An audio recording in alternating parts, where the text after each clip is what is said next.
안녕하세요. 제가 이런 곳에 사연을 적게 될 줄은 차마 몰랐네요. 지금은 다 지난 일이지만 한때 저희 가족 전체가 너무 큰 충격을 받았고, 특히 제 여동생은 한동안 병원 다니면서 상담받을 정도로 많이 힘들어했던 일이라 얘기해보고자 사연 보내봐요. 여기에 속 시원하게 다 털어놓고 가능하다면 없었던 일처럼 저도 제 여동생도 다 잊고 살고 싶네요. 저는 5살 차이 나는 여동생이 하나 있습니다. 여동생은 어렸을 적부터 처음 보는 사람마다 다 깜짝 놀랄 정도로 정말 인형처럼 예쁜 아이였어요. 오죽하면 부모님께서 여동생이 어릴 땐 너무 예뻐서 유괴당할까봐 일부러 옷도 남자애처럼 입히고 머리도 대충 하나로 묶게 했거든요.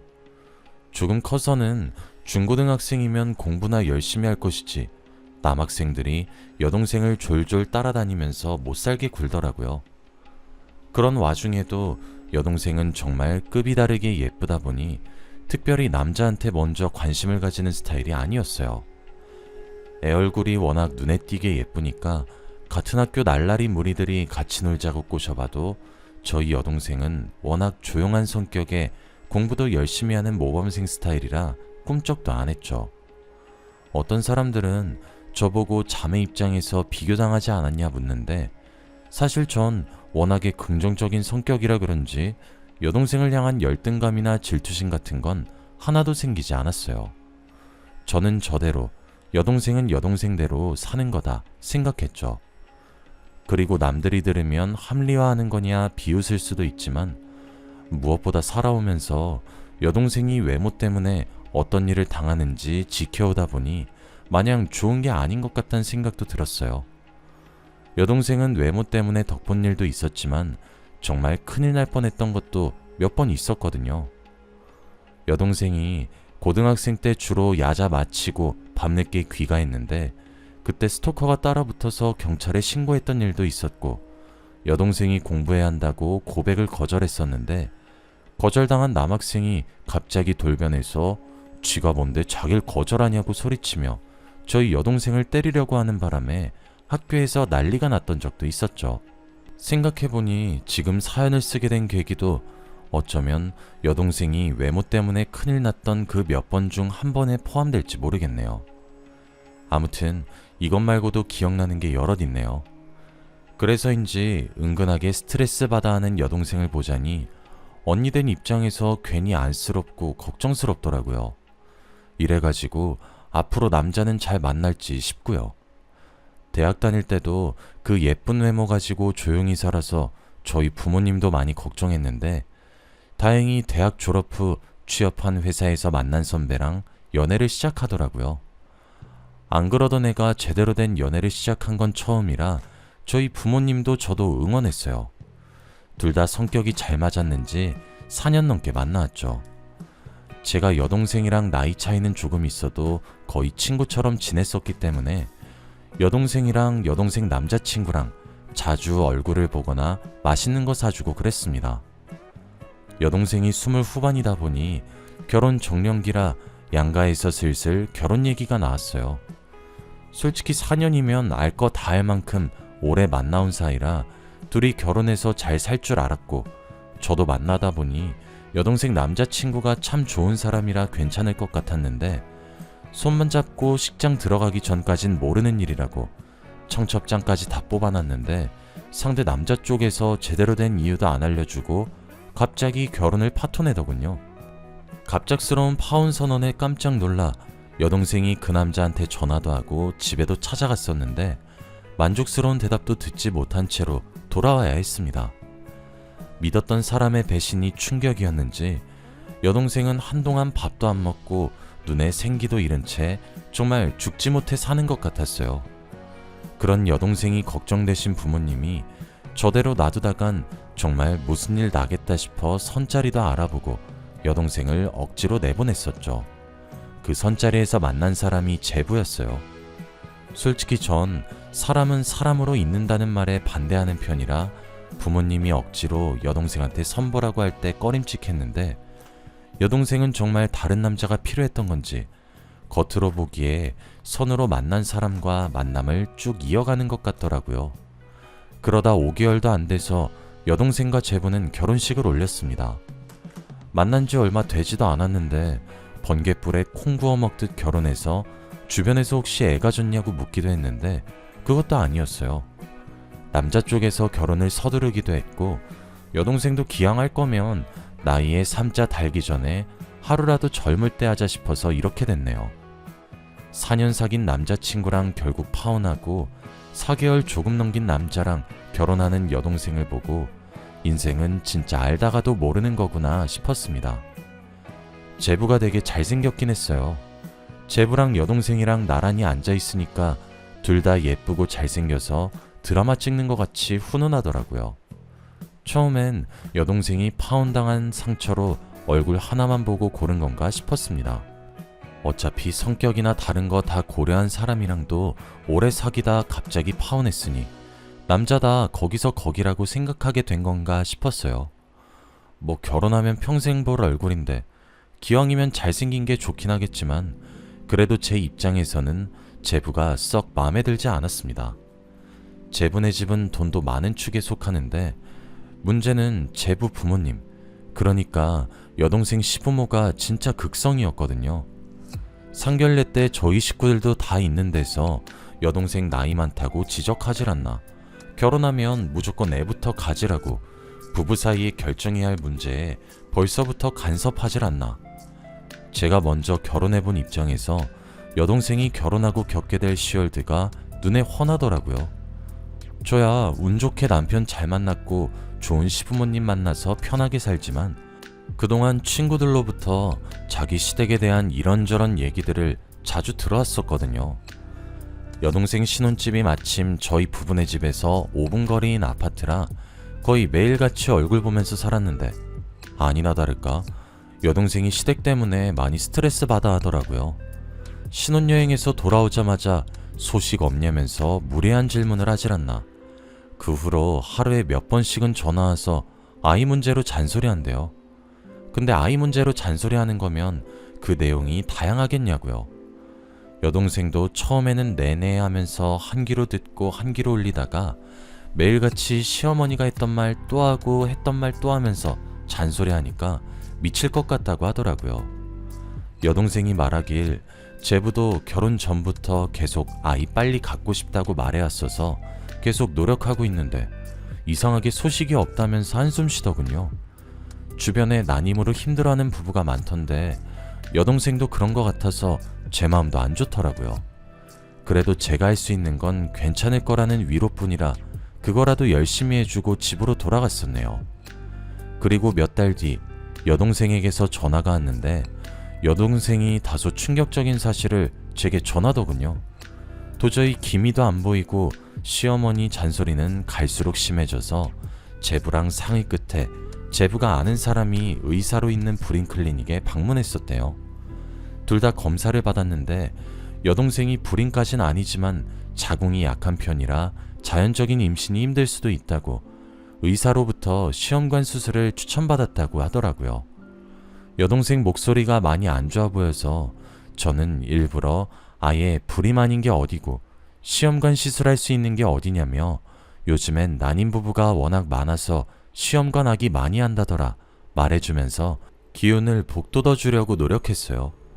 다행히 여동생은 제 말에 기운을 좀 차렸는지 그렇지 않아도 제부가 아이를 너무 원해서 시험관 시술하기로 결정했다고 말했죠. 시술은 성공적이었는지 얼마 있지 않아 여동생 부부는 임신 소식을 전했습니다. 옆에서 여동생의 고충을 전부 봐왔기 때문에 제가 다 기쁘더라고요. 10달이 쏜살같이 지나가 여동생이 남자아이를 출산했다는 소식이 들려왔어요. 연예인처럼 예쁘고 잘생긴 여동생 부부 사이에서 태어난 조카가 얼마나 예쁠까 궁금하더라고요. 여동생 병원을 찾아가 조카를 처음 보는데 아직 너무 어려서 그런가 누굴 닮았는지 가늠이 안 가더라고요.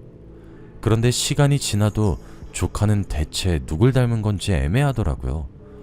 저희 부모님도 조카를 보시고는 여동생더러 너는 눈이 참 예쁜데 왜 얘는 네 눈을 안 닮았냐? 쌍꺼풀도 없네. 사이도 그렇고 너도 그렇고 다 눈이 크고 쌍꺼풀 진하게 있는데 이상하네 라고 말할 정도였어요. 실제로 조카는 여동생 부부랑 다르게 눈도 작고 어디서 물려받았는지 모를 악성 곱슬머리이기까지 했어요. 제가 여동생한테 농담조로 병원에서 애 바뀐 거 아니냐고 놀린 적도 있었죠. 자기를 안 닮았지만 여동생은 배합 하나 한 자기 자식이라고 조카를 끔찍하게 아꼈어요. 아들 낳았다고 시댁에서도 기펴고 다닐 수 있고 이제 잔소리도 안 들어서 편해진 탓도 있었겠죠. 공교롭게도 여동생이 아이 낳고 얼마 안 있어부터 제부가 일 때문에 바쁘다고 가정에 조금 소홀해졌어요. 육아를 두 사람이 같이 해도 쉽지 않은데 여동생 말 들어보니 하필 그때부터 임신기간 동안 미뤄온 출장이다, 야근이다, 뭐다 해서 집에도 잘 못 들어가는 것 같더라고요. 그것 때문에 외로워진 여동생이 조카 키우는 데에만 집착하는 것 같기도 했어요. 막상 아이를 원해서 여동생이 힘든 시술까지 불사하고 아들 낳아줬더니 여동생에게 신경을 못 써주는 제부가 괘씸했지만 미뤄왔던 일 때문이라 하니 할 말이 없었죠. 근데 그거 말고도 출산 후에 여동생이 거의 독박 육아하다시피 하면서 살다 보니 나이도 있고 해서 당연히 젊었을 때보다야 미모가 빛을 발하지 못했는데 그것 때문인지 한 번은 여동생이 참다 제게 울면서 하소연하더라고요. 애 낳았으니 됐다고 이제 자기한테 손가락 하나 안 거린다고요. 처음에는 제부가 바쁘다 보니 이것저것 신경 쓰기 피곤해서일 거라고 달랬는데 부부인 여동생 입장에서는 충분히 서운할 수 있겠더라고요. 게다가 갓 4살 된 조카가 이유 없이 열이 오르고 그래서 여동생이 병원에 데려갔는데 의사가 만성 편도선염이라고 하면서 나이가 어릴수록 수술할 때 덜 아프니까 한번 고려해보라 했대요. 자식 가진 부모는 아이가 조금만 다쳐도 벌벌 떨면서 자기가 대신 아파주고 싶을 심정일 텐데 흔한 수술이라고는 해도 그 어린아이한테 수술시키는 건데 얼마나 걱정되겠어요. 하필 그때도 제부는 다른 지역에 장기 출장 가 있었던 터라 조카의 수술을 위해 제가 대신 여동생과 함께 병원을 찾아갔어요. 혹시 모를 상황에 대비해 조카가 수술 받기 전에 여러 가지 검사를 했는데 뜻밖의 결과를 받았습니다. 조카가 혈우병 보인자라서 당장은 수술이 어려울 것 같대요. 난데없이 혈우병이라는 소리에 여동생과 저 둘 다 깜짝 놀랐습니다. 잘은 몰라도 제가 알기론 혈우병이 유전으로 생기는 거라고 들었거든요. 아니나 다를까 의사분도 검사 결과를 말씀하시면서 혹시 조카 부모인 여동생이나 제부 둘 중에 혈우병을 앓고 있는 사람이 있냐고 바로 물으시는 겁니다. 여동생은 당연히 그런 게 없었어요.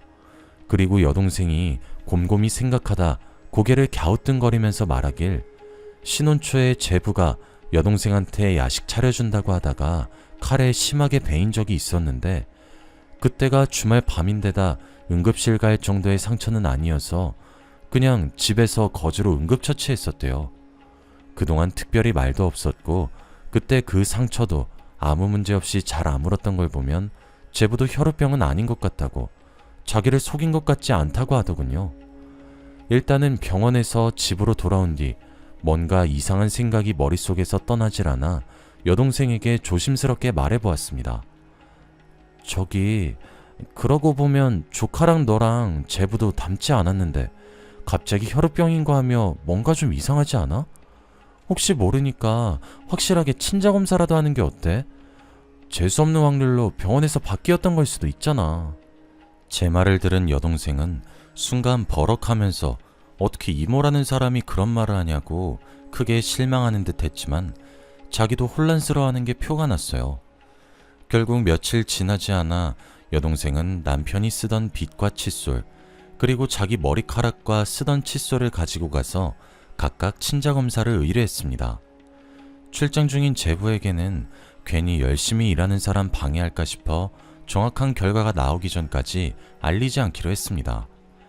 그리고 또다시 믿을 수 없는 결과를 받아들이고 경악할 수밖에 없었습니다.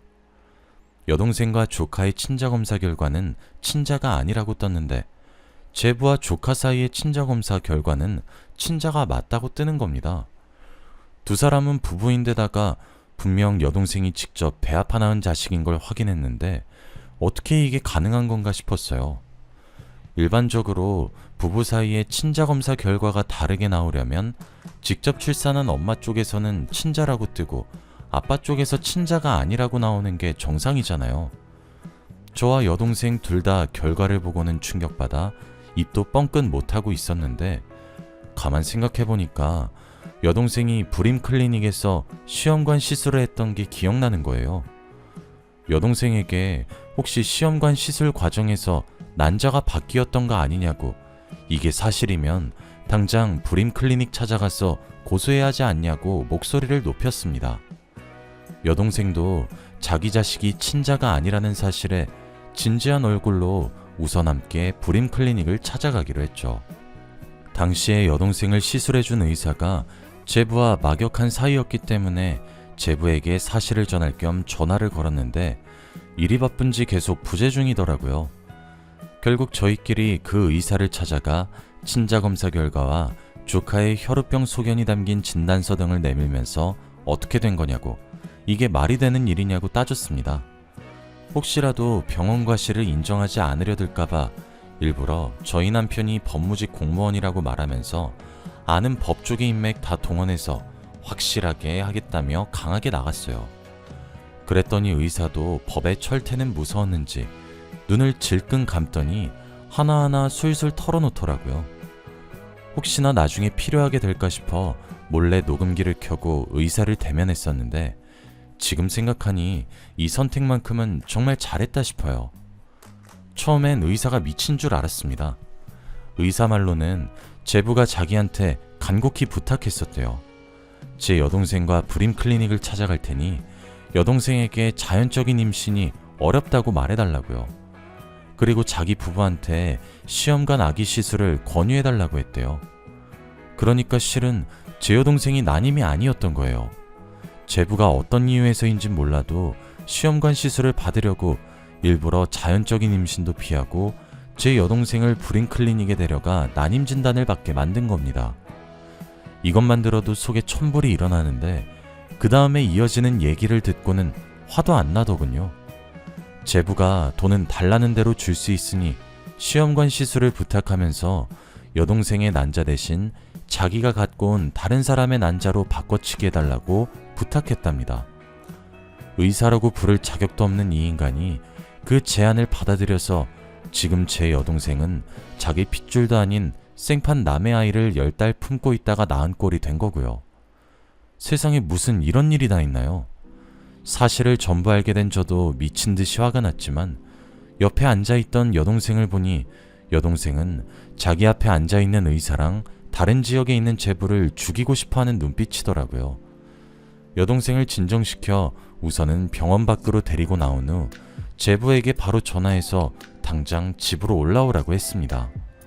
그때가 저녁이어서 아무리 밟아도 자정 넘어서야 도착한다고 속 편하게 왜 그러냐는 제부 목소리가 가증스럽더군요. 조카가 많이 아파서 그렇다고 거짓말하니까 그제서야 알겠다고 바로 가겠다고 하더군요. 그 사이에 조카는 잠시 저희 남편이랑 친정에 있도록 하고 저희 친정 부모님께도 사실을 전부하려 함께 여동생네 집으로 가서 제부를 기다렸어요. 저희 부모님 사실 아시고는 정말 제부를 죽일 기세로 분노하셨어요. 오기만 해보라고, 얘기 들을 것도 없다고 당장 이혼하라고 하셨죠. 자정지나 제부가 집에 도착했는데 거실에서 다 자기를 기다리고 있는 모습을 보고 당황해하더군요. 여동생이 울면서 뛰쳐나가 제부 면상에 종이 서류를 집어던지면서 이거 뭐냐고 다 설명하라고 했습니다. 저도 같이 달려나가 흥분한 여동생을 진정시키려고 했고 저희 어머니도 아버지께 일단은 분사키라고 계속 말하셨죠. 제부는 바닥에 떨어진 서류들은 찬찬히 읽어보더니 옳게 왔다는 표정을 짓더군요. 그리고 새하얗게 질린 얼굴로 친자검사 결과가 100% 정확하진 않다며 여러 번 해봤냐고 물어보면서 당장 빠져나갈 구실을 찾으려 하는 겁니다. 그 말을 듣고 제가 다 어이가 없어서 그냥 볼륨 최대로 한 후에 불임 클리닉 의사와 나눈 대화 녹음 내용을 틀었어요. 내용을 들은 제부는 그제서야 무릎 꿇고 여동생과 저희 식구들에게 싹싹 빌면서 정말 죄송하다고 하더군요. 사실 여동생과 결혼 전부터 만나던 여자가 있었는데 그 여자가 혈우병 환자래요. 보통 혈우병은 대부분 남자한테만 많이 생기는데 희귀한 케이스였죠. 혈우병이다 보니 임신이 힘들어서 자기 부모님이 그 여자와의 결혼을 반대했고, 그래서 머리를 굴린 끝에 저희 여동생과 결혼한 거래요. 여동생과 결혼하고 시험관 시술로 아이 친엄마를 바꿔치기 하면 결국 낳은 건 여동생이지만 실제로는 그 여자랑 자기 아이인 거니까요. 그런데 그 여자 건강 상태가 많이 안 좋아서 회복될 때까지 기다릴 겸 조카가 학교 들어가기 전에 저희 여동생과 적당히 타이밍 봐서 이혼하고 양육권을 얻어낼 생각이었는데, 그 전에 저희가 사실을 알아버린 거였죠. 모든 사실을 다 알고 나니까 이게 사람인가 싶더라고요. 저희 아버지는 참다 못해 제부놈 밀치면서 여동생 인생 망친 죄값 받으라고 하면서 고함치시고, 여동생은 이용만 당한 자기 처지가 불쌍해서 엄마 품에 안겨 펑펑 울더군요. 법무직 공무원인 남편에게 부탁해서 그 의사랑 제부놈 고소하고 저희가 가진 모든 돈과 남편의 법조계 인맥을 다 동원해서 그놈들 최대한 오래 깜빵에서 썩게 만들었습니다. 그런 일이 있다 보니 여동생도 정신적으로 너무 힘들어하고, 조카를 그런 일이 있었다는 걸 알게 돼서 그런가 조카라도 불러도 되나 고민도 되네요. 아무튼 조카는 저희가 맞기도 그래서 여동생 시댁으로 보냈습니다. 여동생 시댁에는 제부놈이 한 짓이랑 깜빵에 들어간 것 때문에 망신살이 뻗쳐 제부와의 연을 거의 끊다시피 한 것 같고요. 그리고 조금 숙연해지는 소식이지만 제부가 몰래 만나고 있던 그 여자분은 결국 건강 상태가 돌이킬 수 없이 악화된 데다 혈우병 때문에 큰 수술을 함께 진행하기엔 무리가 있어 결국 운명을 달리하셨다고 하더군요. 나쁜 말이지만 제부가 천벌받은 게 아닌가 싶네요. 저희 가족 전부 한동안 그 일의 충격에서 헤어나오지 못했어요. 저나 부모님은 그렇다 치지만 당사자인 여동생이 특히 고통스러워해서 정말 걱정했었는데, 다행히 병원에 다니고부터는 조금씩 회복되는 것 같아 보였어요. 그리고 결정적으로 몇 년 지나 우연찮게 여동생은 예전에 자기와 결혼까지 약속했다가 파혼한 전 남자친구를 다시 만나게 되었는데, 그때 또 다른 사실을 알게 되었습니다. 그 남자네 집이 작은 사업체를 하나 운영하고 있었는데 결혼을 앞두고 갑자기 가세가 기울어 사업이 망하는 바람에 아무것도 없는 채로 저희 여동생과 결혼할 수 없었대요. 언제 다시 상황이 좋아질지 모르는데 마냥 여동생에게 기다려달라고 할 순 없었고, 그렇다고 모른 척 결혼해버리기엔 자기 때문에 힘들 여동생 생각에 그럴 수 없었다네요. 그래서 결국 파혼하고 잠적했던 거라고 하며, 그러는 동안에도 계속 여동생을 마음에 품고 있었기 때문에 아직 미혼이라고 고백했다는군요. 여동생도 시간이 오래되긴 했지만 정말 진심으로 좋아했던 사람이라 솔직해지고 싶어 그간 자기에게 있었던 비극적인 일을 다 털어놓았다고 하더군요. 얘기를 전해 들은 그 남자는 신경 쓰일 법도 한데 개의치 않고 그 상처 이제 자기가 옆에서 치유해주면 안 되겠냐고 다시 청혼했다고 하네요.